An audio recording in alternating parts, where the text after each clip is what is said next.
और परिवार के सदस्य बनने के लिए आपको क्या करना है? करना ज़्यादा कुछ नहीं है, बिल्कुल बहुत ही आसान है।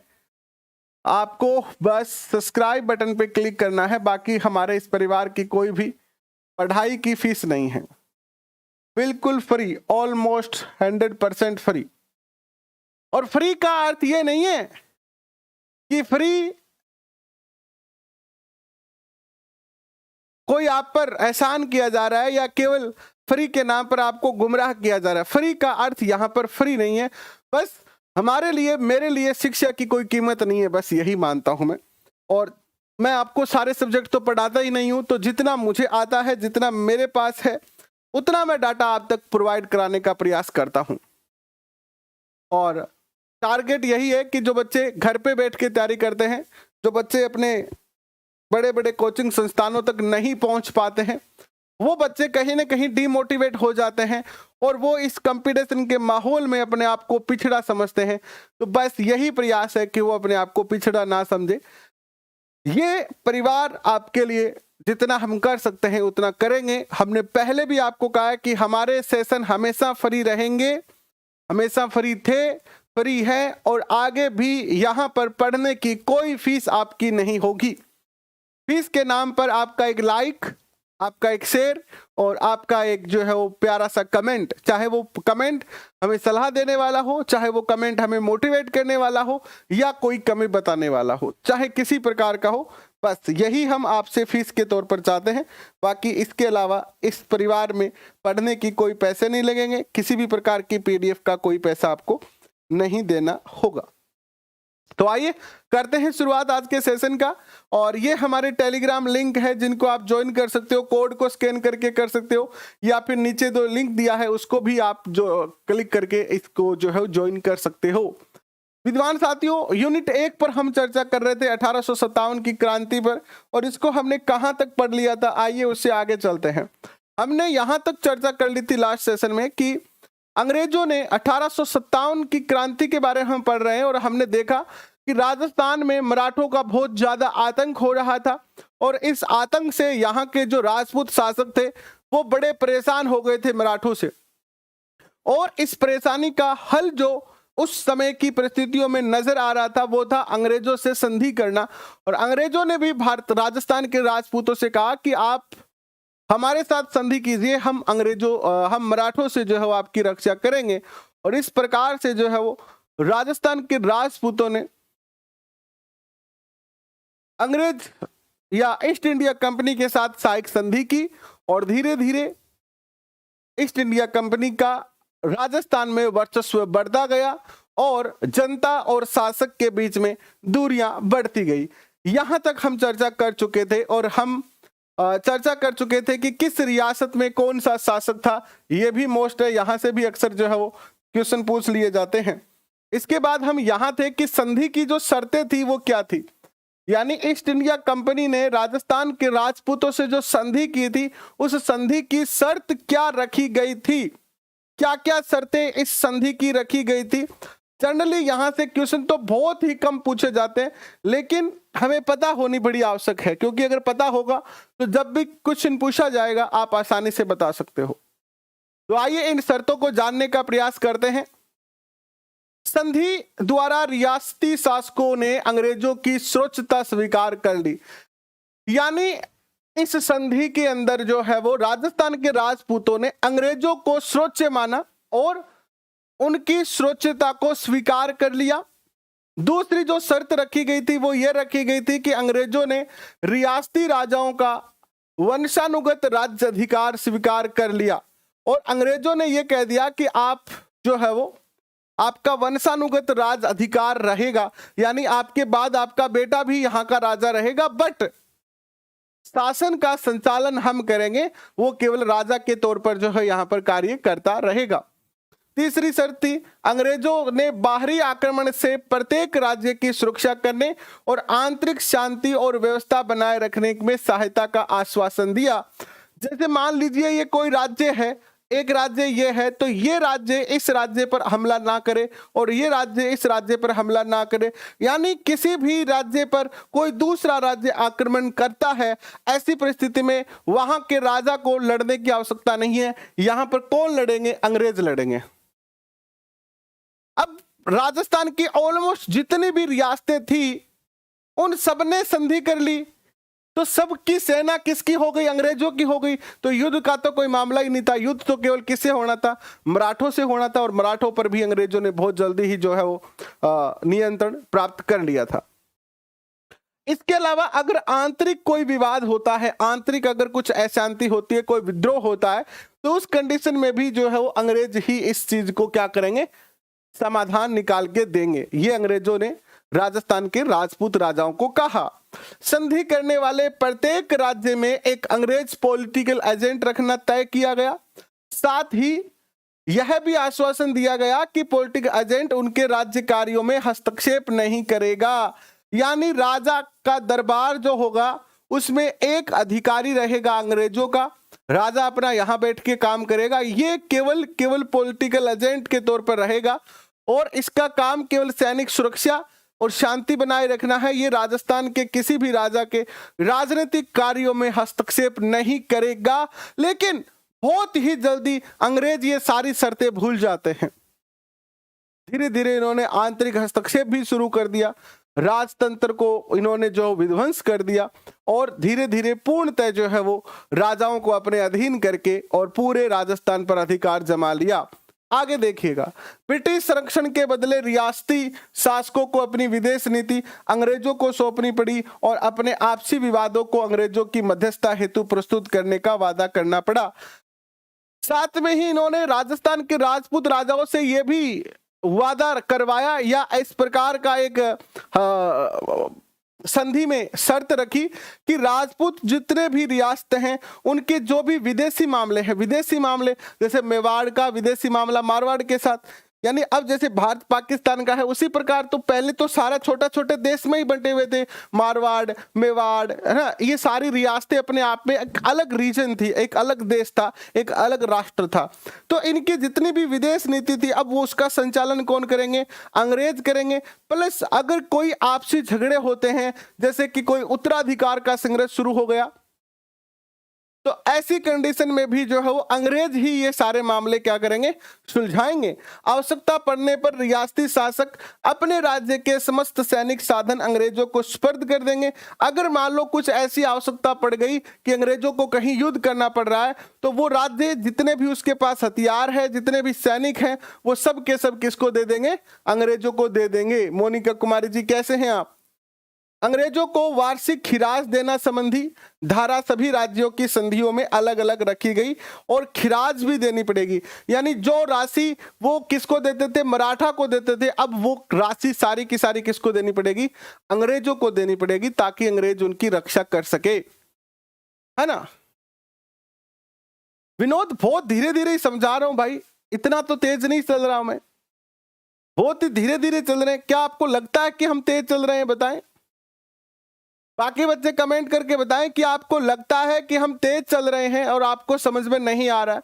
अगर आपको लग रहा है कि कोई लाइन आपको नहीं समझ में आई है तो प्लीज आप हमसे कहें, हम आपको वो लाइन, वो तथ्य, वो टॉपिक, वो बात आपको दोबारा समझा देंगे, हम आपको दोबारा समझा देंगे। देखिए, ये सारी संधियां राजस्थान के राज्यों पर बहुविध प्रभाव पड़ा। कंपनी सरकार को नियमित रूप से खिराज देने से राजस्थान की जो आर्थिक स्थिति है वो क्या हो गई? कमजोर हो गई। पॉलिटिकल एजेंट राज्य में व्यवस्था बनाए रखने के नाम पर निरंतर हस्तक्षेप करने लगे। अधिकारों में आई कमी और जो राजा थे जो शासन कार्य और अधिकारों में आई कमी के कारण राजा शासन संबंधी कार्यों के प्रति उदासीन रहने लगे। क्योंकि राजा का काम क्या बचा था? राजा का काम क्या होता था? राजा का काम होता था राज्य को संचालित करना। अब ये सारा काम तो किसने करना शुरू कर दिया? अंग्रेजों ने करना शुरू कर दिया। तो राजाओं के पास काम क्या बचा? राजाओं के पास तो कोई काम नहीं बचा। अब तो वो अपनी बस रानियों के साथ बैठे आराम करते, और क्या काम था उनके पास? कोई काम नहीं था। तो ऐसी परिस्थितियां बन गई। कंपनी द्वारा खिराज वसूल करने के अलावा समय समय पर कई खर्चे थोप दिए गए। अंग्रेजों ने राज्य के आर्थिक साधनों पर भी अधिकार करने का प्रयास किया, जैसे कि नमक उत्पादन के प्रमुख क्षेत्र जैसे सांभर झील और मेवाड़ में अफीम उत्पादन क्षेत्र पर अंग्रेजों ने अधिकार कर लिया। राजस्थान की जो ये सांभर झील थी जिसमें नमक का उत्पादन होता था और मेवाड़ के अंदर अफीम की खेती होती थी, उस पर भी अंग्रेजों ने क्या कर लिया, अधिकार कर लिया। शांति और व्यवस्था बनाए रखने के नाम पर इन्होंने लगभग सभी राज्यों में अंग्रेजी सैनिक टुकड़ियां स्थापित कर ली, जिनका खर्च भी संबंधित राज्यों को ही वहन करना पड़ता था। भारी खिराज पर ब्याज और अन्य खर्चों के थोपे जाने के फलस्वरूप राज्यों की आर्थिक स्थिति कमजोर होती गई। अंग्रेजों ने एक और चाल चली। अंग्रेजों ने क्या किया, अंग्रेजों ने हर राज्य में एक सैनिक टुकड़ी बनाई। सैनिक जो टुकड़ी होती थी, उस सैनिक टुकड़ी में जो सेना होती थी वो किसके लिए जिम्मेदार होती थी, अंग्रेजों के लिए जिम्मेदार होती थी। यानी सेना की जिम्मेदारी सेना किसका आदेश मानेगी, अंग्रेजों का मानेगी। बट उस सेना का जो खर्चा होगा वो कौन वहन करेगा, वो करेगा उस राज्य के राजा। और इस प्रकार से राज्य की आर्थिक स्थिति दिन प्रतिदिन कमजोर होती गई। और इससे आर्थिक संकट तो आने ही थे। आने थे कि नहीं थे, बताओ, आने ही थे।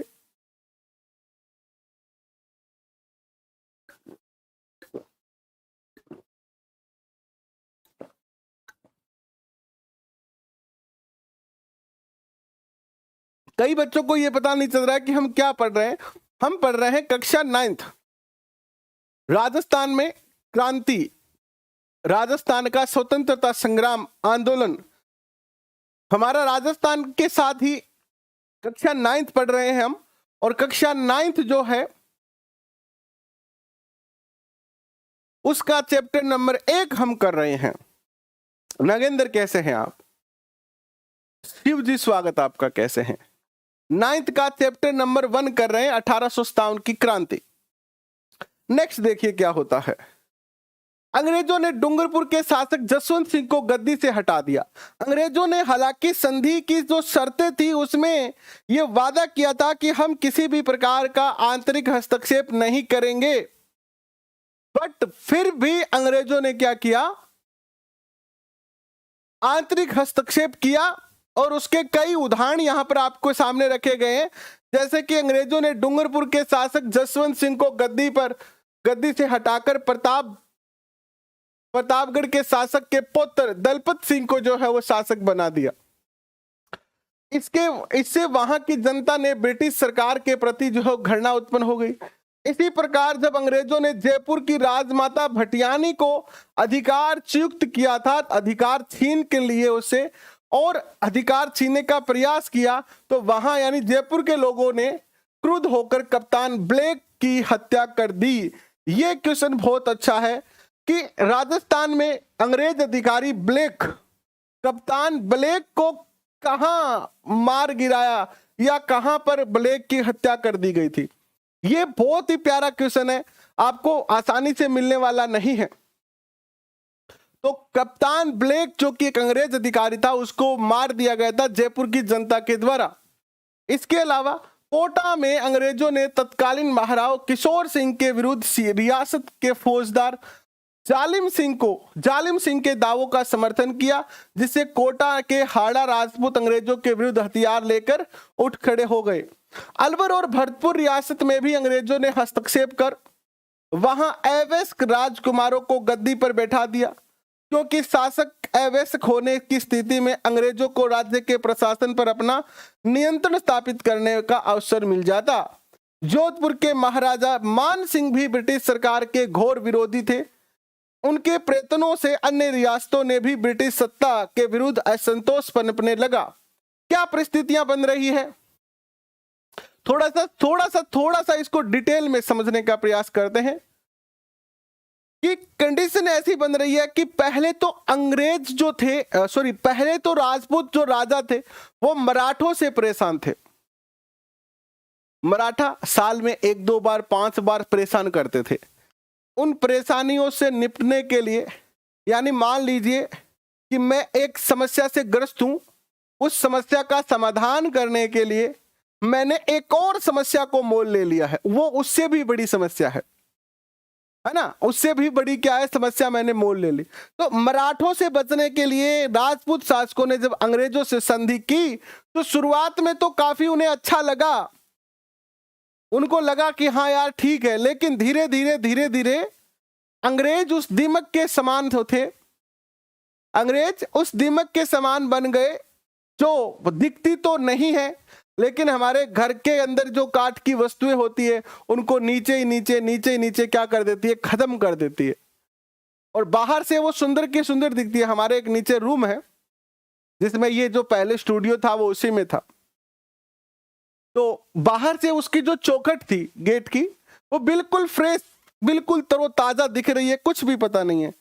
और एक दिन क्या हुआ, हमने थोड़ा सा गेट जरा जोर से खोला और खोलते ही वो चौखट साथ में आ गई और देखा चौखट के अंदर, तो उस चौखट के अंदर कुछ नहीं था, बिल्कुल खोखली हो गई। वो दीमक ने अंदर ही अंदर उस पूरी चौखट को खा के नष्ट कर दिया और बाहर से चौखट चकाचक है। तो ठीक ऐसे ही अंग्रेज जो थे वो धीरे धीरे क्या करते जा रहे थे, राजस्थान की अर्थव्यवस्था को, राजस्थान के उद्योग धंधों को, राजस्थान के राजाओं को और राजस्थान की राजनीतिक प्रशासन को तहस नहस कर रहे थे। और कहीं ना कहीं इस चीज का पता चलने लगा था राजस्थान की जनता को, राजस्थान के शासकों को, और अब राजस्थान के शासक जो है वो इनका विरोध करने लगे। अब जब 1857 की क्रांति होती है विद्वान साथियों, तो यहां पर देखो कोटा जो रियासत है वहां का शासक कौन था, ये मोस्ट क्वेश्चन है, पूछा जाता रहा है बार बार। कोटा का जो पॉलिटिकल एजेंट था वो कौन था, मेजर बर्टन था। कौन था, मेजर बर्टन था, याद रखना इसको मार दिया गया था। जोधपुर रियासत का जो पॉलिटिकल एजेंट था वो था मैक मैसन, इसको भी युद्ध में मारा गया था। भरतपुर रियासत का जो पॉलिटिकल एजेंट था वो था कौन, मॉरिसन, याद रखना इसको। जयपुर का जो था वो कौन था, इंडन था। उदयपुर का जो पॉलिटिकल एजेंट था वो था सावरशार। और सिरोही का जो पॉलिटिकल एजेंट था वो था जेडी हॉल। कौन थे, जेडी हॉल थे। और ये इधर पॉलिटिकल एजेंट थे, उधर राजपूत राजा थे, और फिर बीच में एक सैनिक क्रांतिकारी भी आ गए। बहुत ही जल्दी हम अराउंड 15 तारीख से आपके एसएसटी के एक एक टॉपिक पर विस्तार से चर्चा करेंगे। और उसमें सबसे पहले, क्योंकि हमारे मेन और प्री दोनों ही एग्जाम में राजस्थान जीके का सबसे महत्वपूर्ण रोल है, और राजस्थान जीके का महत्वपूर्ण रोल होने के कारण हम राजस्थान जीके पे ज्यादा फोकस करेंगे। और राजस्थान जीके में जो सबसे बड़ा पार्ट है, राजस्थान जीके का हार्ट है, राजस्थान जीके का हृदय है, वो है आपका राजस्थान के राजवंश। तो हम 15 तारीख से सुबह 10 से 11 बजे क्लास शुरू कर रहे हैं, जहां हम राजस्थान के राजवंशों पर विस्तार से चर्चा करने वाले हैं 15 अप्रैल से, बहुत ही जल्दी। तो चलिए आगे बढ़ते हैं। राजनीतिक आधिपत्य स्थापित करने के पश्चात अंग्रेज सरकार ब्रिटिश भारत की भांति राजस्थान में भी सांस्कृतिक विजय प्राप्त करने की उत्सुक हो गई, और अंग्रेजों ने यहां पर क्या कर दिया, सामाजिक ढांचे का विघटन करना शुरू कर दिया, कई समाज सुधार कार्य शुरू कर दिए। 1818 की संधि के बाद अंग्रेजों द्वारा राजस्थान के राज्यों के प्रशासन में अवांछनीय हस्तक्षेप, आर्थिक संसाधनों पर आधिपत्य, अंग्रेजों द्वारा वसूला जाने वाला वार्षिक खिराज, सामंतों के विशेषाधिकार का कुठाराघात, राजस्थान के सामाजिक जीवन में हस्तक्षेप, सर्वत्र असंतोष का जन्म दिया, और राजा, सामंत और साधारण जनता सभी जो है वो अंग्रेजों से क्या हो गए, असंतुष्ट हो गए। और जब असंतुष्ट व्यक्ति बहुत ज्यादा परेशान होता है, कहते हैं ना कि जब घड़ा, पाप का घड़ा भरता है तो फिर फूटता है, तो यही हुआ। सहने की भी एक अंत होता है, और फिर लोगों का गुस्सा 1857 की क्रांति के रूप में बाहर निकलता है। किस रूप में निकलता है, 1857 की क्रांति के रूप में। इसके अलावा अंग्रेजों ने क्या किया कि धीरे धीरे ईसाई धर्म का भी प्रचार करना शुरू कर दिया था राजस्थान में। जैसे कि ईसाई मत के प्रचारकों की संदिग्ध गतिविधियों के कारण अजमेर मेरवाड़ा क्षेत्र में यह विचार पनपने लगा कि अंग्रेज हिंदुओं का मतांतरण कर रहे हैं, अर्थात हिंदुओं को जबरदस्ती ईसाई बनाया जा रहा था, मुस्लिमों को भी जबरदस्ती ईसाई बनाया जा रहा था। यानी अंग्रेज लालच देकर, ईसाई जो मिशनरी थे लालच देकर, डराकर, धमकाकर, हर तरीके से ये चाहते थे कि ज्यादा से ज्यादा ईसाई धर्म के लोगों को यहां पर स्थापित किया जाए और यहां के लोगों को ईसाई धर्म में क्या किया जाए, कन्वर्ट किया जाए।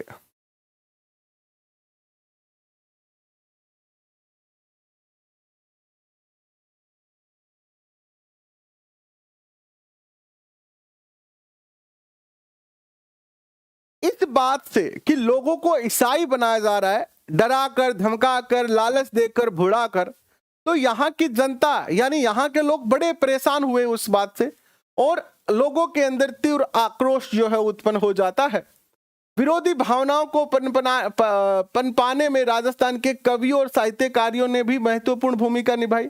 उनके द्वारा ऐसे शासकों की निंदा की गई जो ब्रिटिश सत्ता के भक्त थे और उन शासकों और सामंतों की प्रशंसा की गई जो ब्रिटिश सत्ता के विरुद्ध थे। कवियों ने बहुत सारी कविताएं जो है इस समय लिखी थी। और फिर शुरू होता है 1857 का क्रांति। सन 1857 की क्रांति का आरंभ होने के समय राजस्थान में अंग्रेजी सैनिकों की 6 छावनियां थी। कितनी छावनियां थी? 6। एक तो थी आपकी नसीराबाद पहली, दूसरी थी नीमच, तीसरी थी देवली, चौथी जो थी वो थी ब्यावर और पांचवी थी एरिनपुरा और छठी थी खेरवाड़ा। याद रखना ये कितनी सैनिक छावनियां थी, बहुत बार पूछा जा चुका है। पहली थी नसीराबाद, दूसरी जो थी वो थी नीमच। नीमच वैसे एमपी में थी लेकिन अधिकार इस पे मेवाड़ का ही था। देवली, चौथी जो थी वो थी ब्यावर, ये भी अजमेर में थी, और पांचवी जो थी वो थी एरिनपुरा जोधपुर में। वैसे ये पाली में थी लेकिन जोधपुर में आती थी। और छठी थी खेरवाड़ा। ये 6 सैनिक छावनियां जो थी वो राजस्थान में थी। और इन 6 सैनिक छावनियों में 5000 सैनिक थे। कितने थे? मात्र और मात्र 5000 सैनिक। और 5000 सैनिक थे, किंतु किसी भी सैनिक छावनी में कोई भी अंग्रेज जो सैनिक था वो नहीं था। केवल 30 अंग्रेज अधिकारी थे। यानी पूरे राजस्थान के अंदर 6 सैनिक छावनियां थी। उन 6 सैनिक छावनियों में 5000 सैनिक थे और उन 5000 सैनिकों को मात्र और मात्र कितने? 30 अंग्रेज अधिकारी नियंत्रण में किए हुए थे। यानी सीधा सीधा मैं कहूं तो राजस्थान में निमराना तो अलग है, निमराना अलग है। निमराना तो अलवर में है ना। निमराना राजस्थान के अंदर 30 लोगों का अधिकार था। यानी राजस्थान पर जो आधिपत्य कर रखा था अंग्रेजों ने, उसमें केवल मोस्टली 30 ही अंग्रेज अधिकारी थे, कुछ बड़े कुछ छोटे।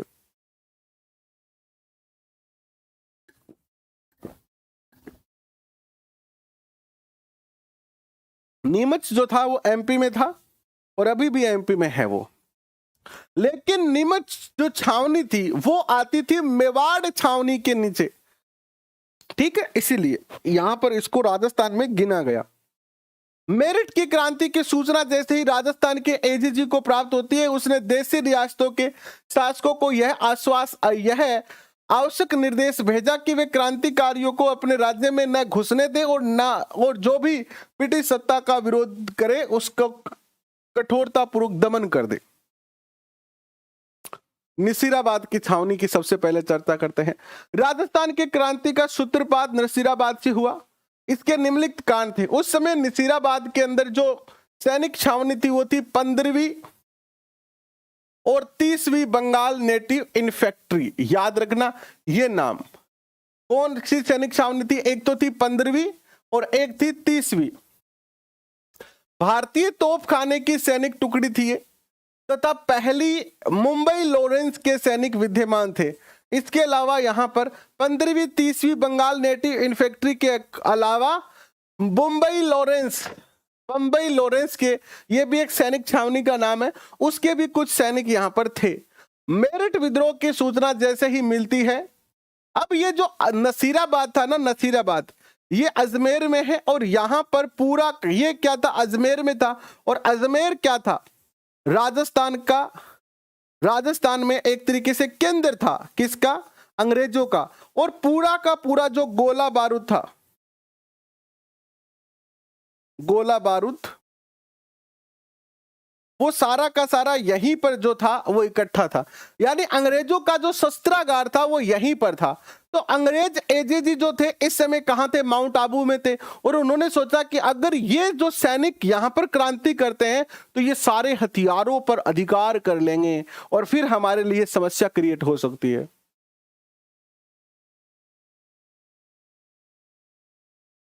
तो क्या करा कि विद्रोह की सूचना मिलते ही 15वीं नेटिव इन्फेंट्री के सैनिकों ने सोचा कि यह सारी कार्रवाई भारतीय सैनिकों को कुचलने के लिए की गई तथा तोपें भी उनके विरुद्ध प्रयोग के लिए तैयार की गई है। अतः उसने विद्रोह की भावना जागृत हो गई।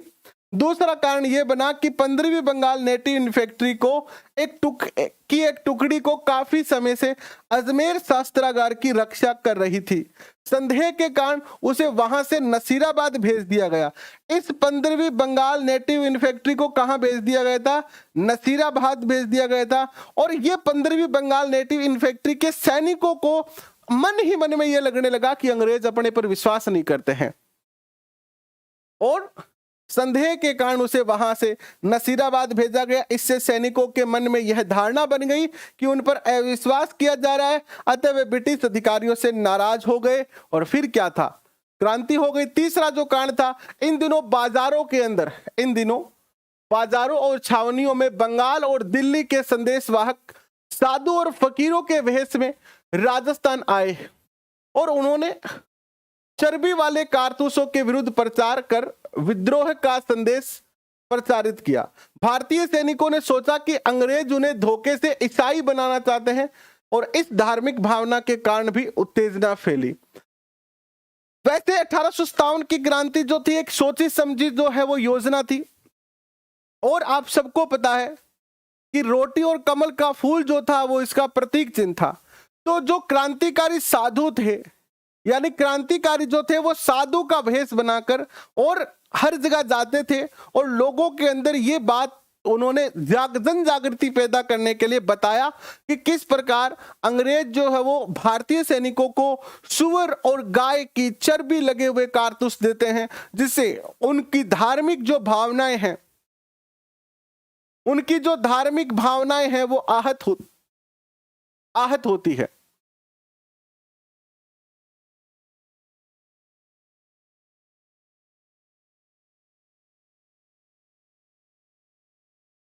तीन बजे वाली पीडीएफ के आपको आंसर मिले नहीं क्या?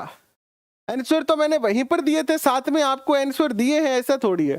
पीडीएफ में आंसर लगे हुए होते हैं हमेशा। देखो आप 3 बजे वाली पीडीएफ को देखो, वहां पर आपको आंसर भी मिलेंगे, क्वेश्चन भी मिलेंगे, सब कुछ वहीं पर है, आपको कुछ नहीं करना। देखो जैन और बौद्ध धर्म की पीडीएफ हमने आपको दी थी आज, और सभी के आंसर लगे तो हुए हैं, कोई दिक्कत ही नहीं है, सबके आंसर लगे हुए हैं, सबके आंसर लगे तो हुए हैं, उत्तर तो सबके लगे हुए हैं। आपने शायद कोई दूसरी पीडीएफ डाउनलोड कर ली हो तो पता नहीं है।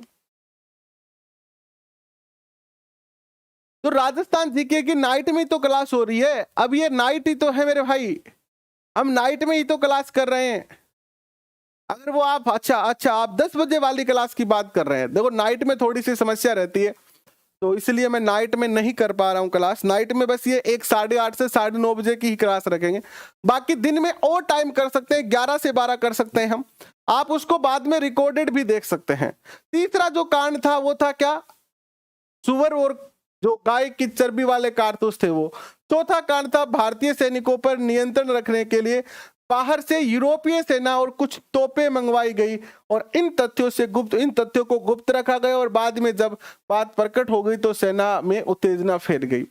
इन्हीं कारणों से 28 मई 1857 को, याद रखना राजस्थान में क्रांति कब हुई है, 28 मई 1857 को कौन सी 15वीं बंगाल नेटिव इन्फेंट्री ने 15वीं बटालियन नेटिव इन्फेंट्री के सैनिकों ने तोप खाने पर अधिकार कर लिया और सारी छावनी में भगदड़ मच गई। सैनिकों ने शस्त्रागार लूट लिया। अंग्रेज सैनिक अधिकारियों ने मेजर स्पोर्टिसवुड और कर्नल न्यूबोरी की हत्या कर दी। याद रखना, इस 15वीं बंगाल नेटिव इन्फेंट्री ने किसकी हत्या कर दी थी? 2 अंग्रेज अधिकारियों की नसीराबाद में हत्या कर दी थी। एक का नाम था मेजर स्पोर्टिसवुड और दूसरे का जो नाम था वो क्या था? कर्नल न्यूबोरी। इन दोनों की क्या कर दी? हत्या कर दी। इन दोनों की क्या कर दी? हत्या कर दी। अंग्रेज अधिकारियों ने नसीराबाद से भागकर ब्यावर में जाकर शरण ली। याद रखना, क्वेश्चन पूछा जा सकता है कि जब 1857 की क्रांति राजस्थान के नसीराबाद से शुरू हुई तो यहां 2 अंग्रेज अधिकारियों की हत्या कर दी थी। वो 2 अंग्रेज अधिकारी कौन थे? पहला क्वेश्चन ये पूछा जा सकता है। दूसरा क्वेश्चन ये पूछा जा सकता है कि यहां पर बचे कुछ अंग्रेज अधिकारियों ने किस स्थान पे जाके शरण ली, यानी नसीराबाद के अंग्रेज अधिकारियों ने कहां जाके शरण ली? तो इन्होंने जो शरण ली थी वो कहां ली थी? ब्यावर में जाके शरण ली थी। चर्च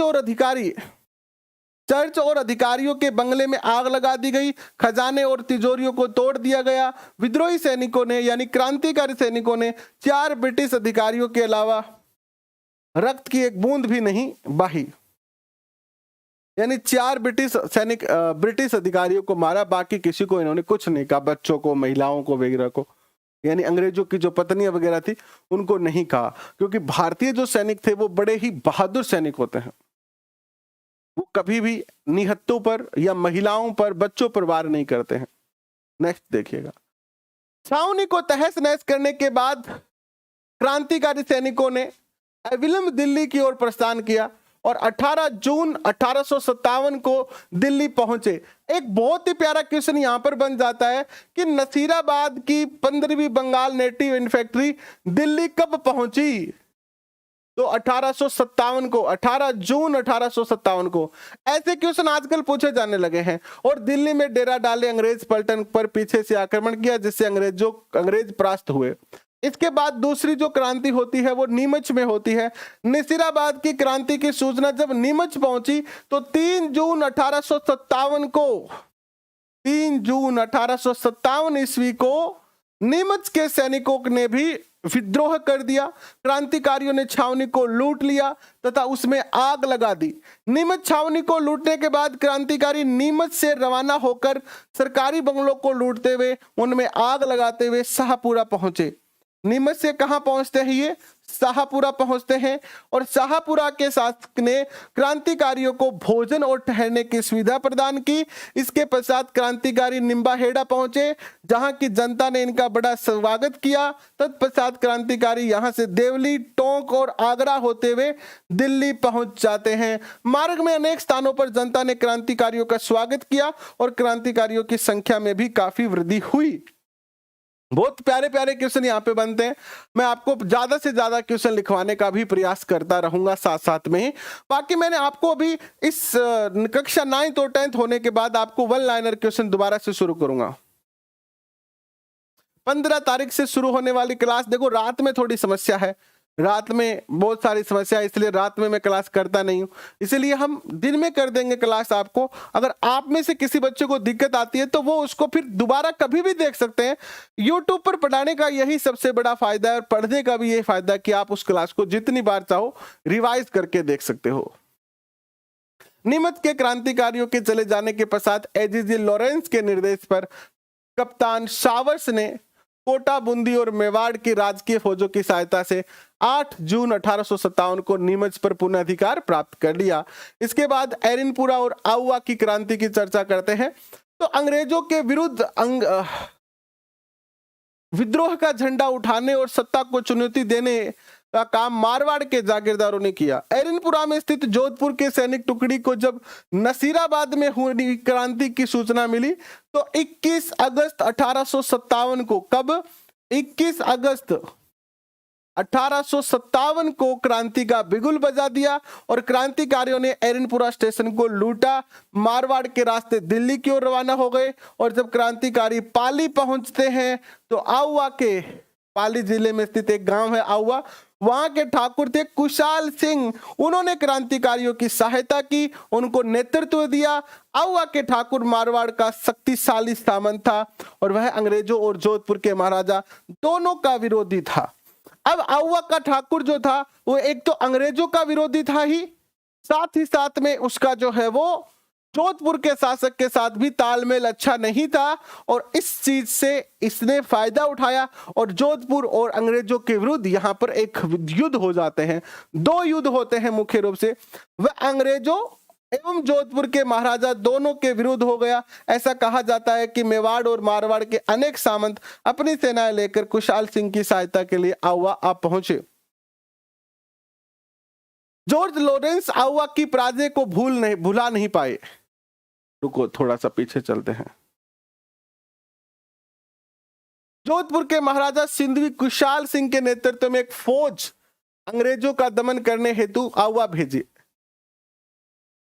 क्या होता है, जोधपुर के महाराजा ने सिंधवी कुशल राज के नेतृत्व में एक फौज अंग्रेजों का दमन करने के लिए आउवा भेजी और 8 सितंबर 1857 ईस्वी को आउवा के ठाकुर व क्रांतिकारी की संयुक्त सेना ने जोधपुर की राजकीय फौज को पराजित कर दिया और इस संघर्ष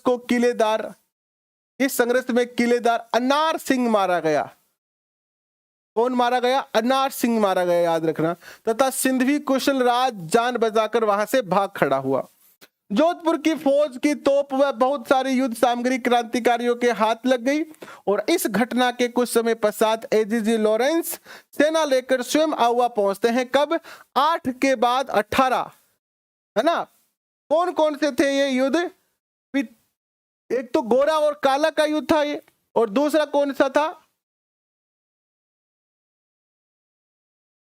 बताओ, याद आ रहा है आपको? ये भी आपको मैंने करवाया है।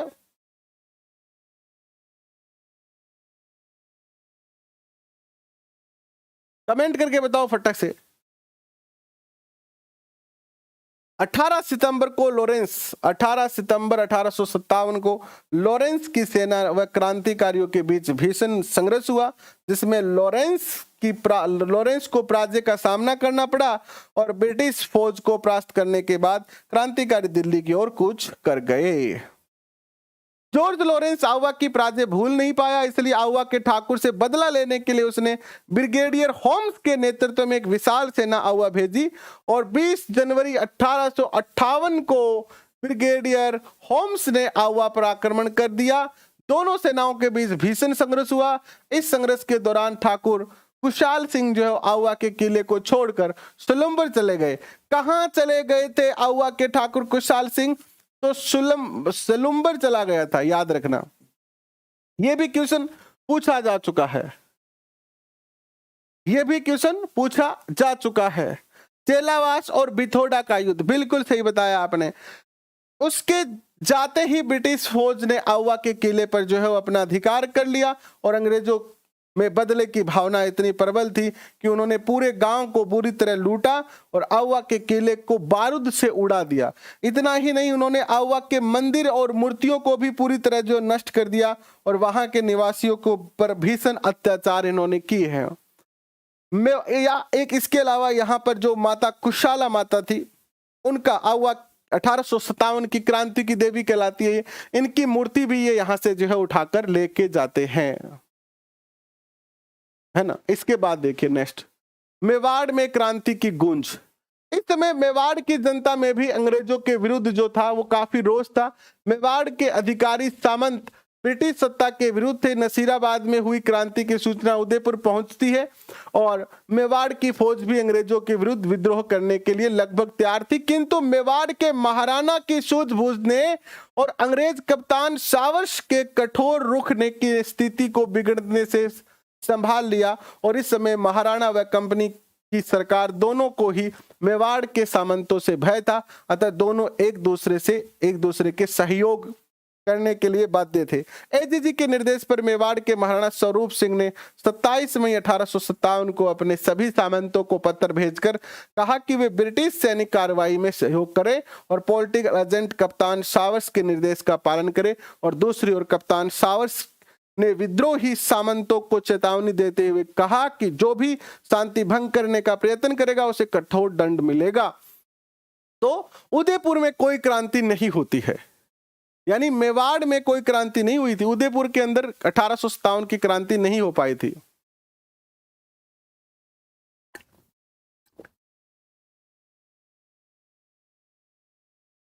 जी आरजे 22 स्वागत आपका, कैसे हैं आप? डूंगरपुर से।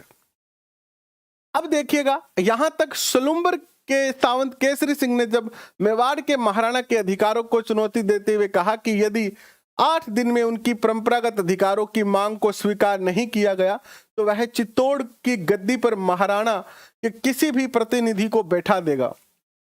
यह सलुम्बर वही है जहां पर कुशाल सिंह को, यानी ठाकुर कुशाल सिंह को क्या दिया गया था? आश्रय दिया गया था 1857 की क्रांति में। कप्तान सावर्स ने रावत केसरी सिंह को चेतावनी दी कि यदि उसने महाराणा के विरुद्ध किसी भी कार्रवाई में भाग लिया तो उसकी जागीर जो है वो से उसे अपदस्थ किया जाएगा। यानी सीधा सीधा मैं कहूं कि मेवाड़ के अंदर 1857 की क्रांति को दबा दिया गया था शुरू होने से पहले ही, और इसमें अंग्रेज अधिकारी और मेवाड़ के महाराणा ने जो है वो यहाँ पर क्या किया था? क्रांति शुरू होने से पहले ही सभी सामंतों को डरा दिया, धमका दिया। तो यहां पर नहीं हुई। इसके बाद कोटा की बात करते हैं। कोटा में कोई सैनिक छावनी तो थी नहीं, लेकिन यहां की जनता जो थी वो खुद सैनिक बन गई। यहां की जनता जो थी वो खुद सैनिक बन गई। तो यहां पर जो विद्रोह हुआ था वो कैसा हुआ था? जन विद्रोह हुआ था। राजस्थान की एकमात्र ऐसी, राजस्थान में 1857 की क्रांति में एकमात्र ऐसा स्थान जहां कोई सैनिक छावनी तो नहीं थी, फिर भी वहां की जनता ने क्रांति की। तो ये कौन था? कोटा था। और राजस्थान के राज्यों में 1857 की क्रांति में कोटा का महत्वपूर्ण स्थान है। और कोटा में विद्रोह का मुख्य कारण यहां था, पॉलिटिकल एजेंट मेजर बर्टन ने कोटा महारावल को यह सलाह दी कि कुछ अफसर वफादार नहीं है तथा उनका रवैया अंग्रेजों के विरुद्ध आता, ऐसे अफसरों को पदच्युत यानी पद से हटा दिया जाए, जिसमें उन्हें उचित दंड भी दिया जाए। मेजर बर्टन जिन अफसरों को सौंपने की मांग की उसमें जयदयाल, रतनलाल, जियालाल आदि थे। तो इस कोटा के अंदर जो क्रांति का नेतृत्व करने वाले थे वो दो नाम आते हैं। एक तो था जयदयाल और दूसरा नाम आता है मेहराब खां। मेहराब खां, इन दोनों ने यहां पर क्रांति को जो है नेतृत्व दिया। मेजर बर्टन द्वारा महाराव को जो सलाह दी गई थी वह किसी प्रकार से महाराव की फौज तथा फौज के अधिकारियों पर प्रकट हो गई और फलस्वरूप फौज के सभी सिपाही क्रोध से पागल हो गए और उन्होंने मेजर बर्टन के से बदला लेने का निश्चय किया और तदनुसार 15 अक्टूबर 1857 को कोटा में क्रांति की शुरुआत हो जाती है। और कोटा के सैनिकों ने क्रांतिकारियों के साथ रेजिडेंसी को घेर लिया और आग लगा दी। क्रांतिकारियों ने मेजर बर्टन और उनके 2 पुत्रों को जो है मार दिया और क्रांतिकारियों ने सहल में जुलूस निकाला और महारावल को महल में कैद कर लिया, घेर लिया। महारावल अपने महल में एक प्रकार से कैद हो गए। फिर क्रांतिकारियों ने महारावल को एक संधि पत्र पर हस्ताक्षर करने के लिए विवश किया जिसमें 9 शर्तें थी और इसमें से एक शर्त यह थी कि मेजर बर्टन तथा उसके पुत्रों की हत्या स्वयं महारावल के आदेश पर की गई है। यह देखिए, एक राजनीतिक तरीके से इन्होंने क्या किया, जयदयाल और मेहराब खां ने संधि की शर्तों में ये पूरा जो हत्या का आरोप था वो किस पे लगा दिया? यहाँ के महारावल राम सिंह पे ही लगा दिया। महारावल को क्रांतिकारियों की इच्छा अनुसार व्यवहार करने के लिए तब तक विवश होना पड़ा जब तक कि करोली ने सहायता नहीं की। तो क्वेश्चन पूछा जाता है कि 1857 की क्रांति में कोटा की सहायता किसने की थी? कोटा की सहायता किसने की थी? तो करौली के मदन लाल ने, करौली के मदन लाल ने सहायता की थी। करौली के कौन थे शासक? मदन लाल जी तो थे, क्या मदन पाल थे? कमेंट करके बताओ फट से। तो मैं राजस्थान अध्ययन तो आपको पढ़ा ही नहीं रहा हूं 9 से 12। राजस्थान अध्ययन पढ़ लीजिए या हमारा राजस्थान पढ़ लीजिए। राजस्थान अध्ययन पुरानी पुस्तक है और राजस्थान हमारा राजस्थान नहीं है, तो इसीलिए हम हमारा राजस्थान पढ़ रहे हैं, ना कि राजस्थान अध्ययन, क्योंकि दोनों में डाटा ऑलमोस्ट सेम ही है। करौली के मदन पाल थे, बिल्कुल मदन पाल, बिल्कुल यही तो मैं आपसे पूछना चाहता था, मदन पाल।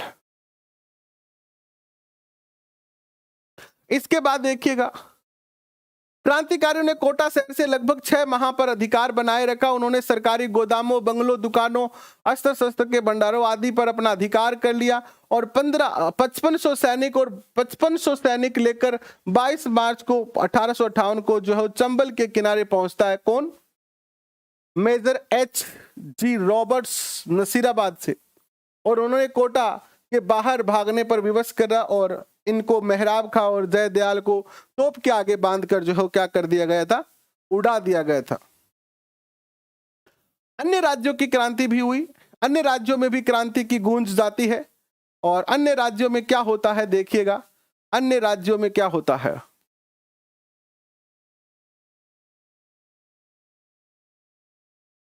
अन्य राज्यों में क्रांति की गूंज। राजस्थान में 1857 की क्रांति केवल मारवाड़, मेवाड़, कोटा तक ही नहीं सीमित थी, अपितु इसकी गूंज राजस्थान के अन्य राज्यों में भी सुनाई दी, जैसे भरतपुर में, आगरा में, मथुरा में। इनके बारे में हम नहीं पढ़ेंगे। इसके अलावा बस ये ठीक है, चैप्टर हो गया है ऑलमोस्ट। चलुम्बर और कोठारिया के ये पीडीएफ आज आपको दे देंगे, कल सेकंड चैप्टर अपन जो है शुरू करेंगे। 1857 की क्रांति के असफल होने के कारण दिए गए हैं। 1857 की क्रांति का